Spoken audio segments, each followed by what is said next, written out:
Hi guys, today we're going to be making this rocky lava texture. First of all, I'd like to say that I got this method from a different YouTube channel. I have the link in the description. First of all, we're going to use a shape, and then we're going to set it to pyramid. Next, we're going to bring this over to a tile sampler. Plug it into the pattern input.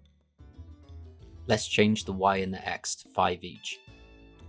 Make sure that the input is under pattern input.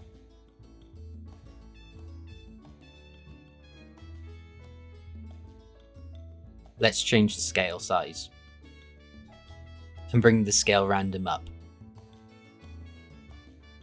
Let's also increase the random position. This should give us some really good shapes. I'm also going to bring the mask random up. This is for the lava pools. Let's now create a non-uniform directional warp. We need to connect all of the links into every input. I'm going to set the intensity to 70, and I'm going to bring the warp angle input to 0. Let's also bring the trail length up to 1 and bring the trail fade down to 0.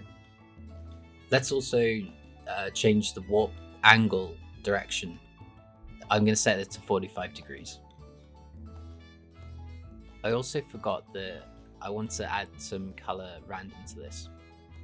This will just change the grayscales of the pyramids. Now let's bring his shadows in and bring the shadow distance to 1.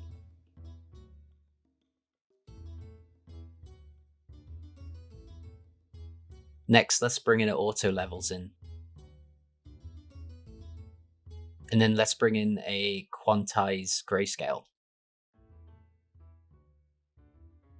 Let's set the quantize to 6.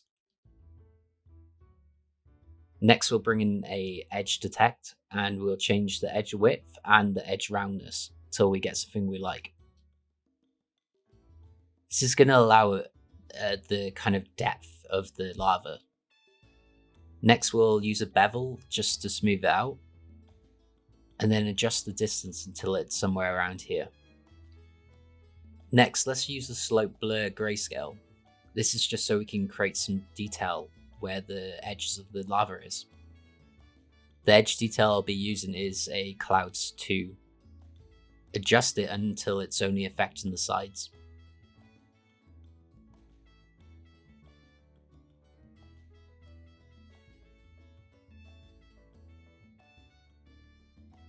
This looks great. Let's add a blend and blend these two together. Let's leave the blend mode on copy, but bring the opacity down.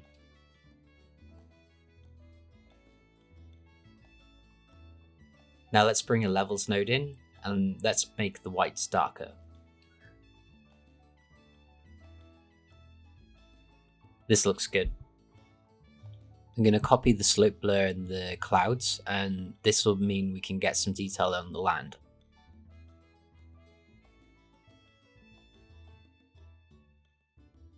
This is looking really cool.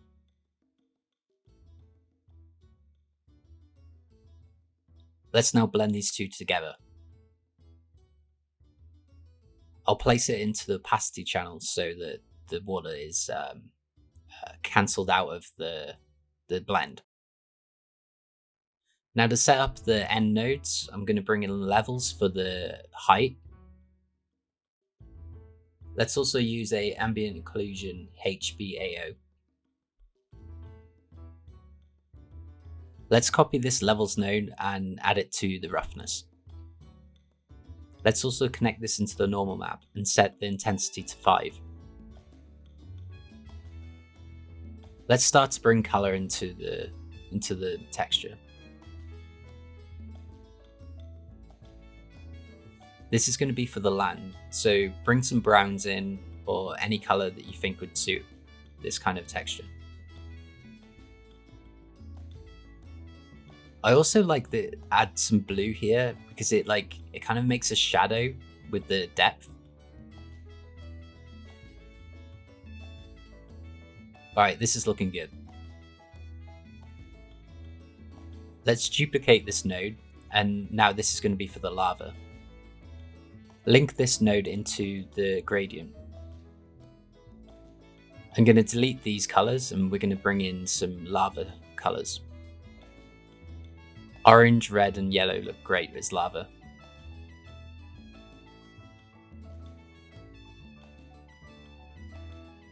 And so this blends well, let's add a black color to the end.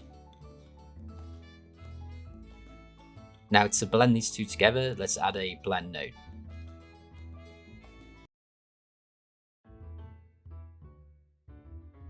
Let's bring the opacity down so they both blend together. And let's connect this into the base color. Let's change the 3D model and let's change the material settings. We want to see some of the height details, so we'll bring the tessellation factor up and bring the height scale up. We can see some artifacts and we can also see that the roughness is not correct.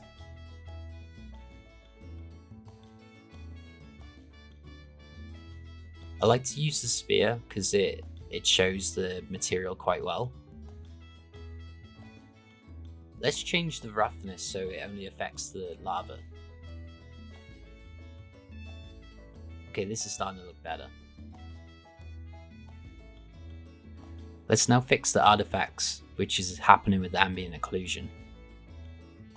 So this normally happens when one of your nodes is set to 8-bit compared to all the rest, which are in 16-bit. So you need to find the node, like here, the blend, and go to the output format and change it to 16-bit. As you can see, it gets rid of all the artifacts in the ambient occlusion map. Let's also add a bit more depth to the ambient occlusion.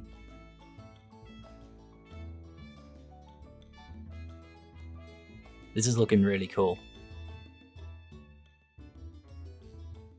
If you want to get a better pattern than the one you have now, all you have to do is go to the position random and change it until you find something you like.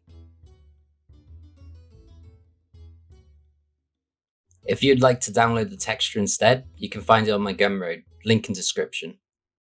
And come follow me on these social medias.